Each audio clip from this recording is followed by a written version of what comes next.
Hi, welcome to another episode of Hot Takes. Kate Forbes is pleading with the councils in Scotland not to raise council tax beyond the absolute minimum.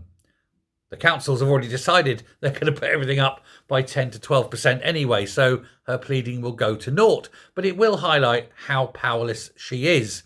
And she wants the low tax rises because she knows it will reflect badly on the SNP and her chances, of course, of becoming leader. She does not want to be the leader of a failed party. And yet that's exactly what's going to happen.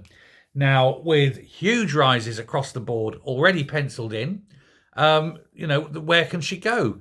Begging them isn't going to make any difference. And she doesn't have control of the purse strings. She can't, for example, say, look, cut the rises and I'll give you a bit more extra money from central government. Because Shona Robinson has already said, I've already spent it on donuts. Or whatever that it is that Shona spends the money on.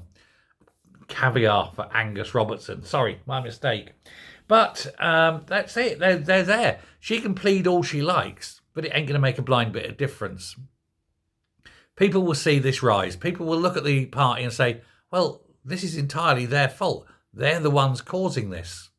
It's a lack of funding from central government because they keep spending money on things that will never happen, like independence, like foreign embassies, like travel all around the world for fat oafs. And yet they won't spend it where it's needed. They won't give it to councils. They withhold money that comes from government that should go to councils, and they withhold it and spend it. All the business rates relief, for example, was supposed to go to the councils. Never got there. And so, of course, they're going to put the rise on, 10% this year. It means any future rises are coming from a very high base. And so for years to come, you're going to be perpetually impoverished. Tax, tax, tax.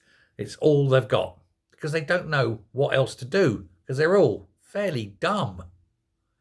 If only there was some way of getting these people out and putting in someone who knew what they were doing, who knew that low taxes make for a good economy.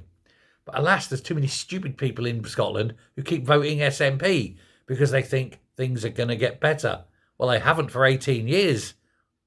You'd think you'd learn by now. Thanks very much. Bye.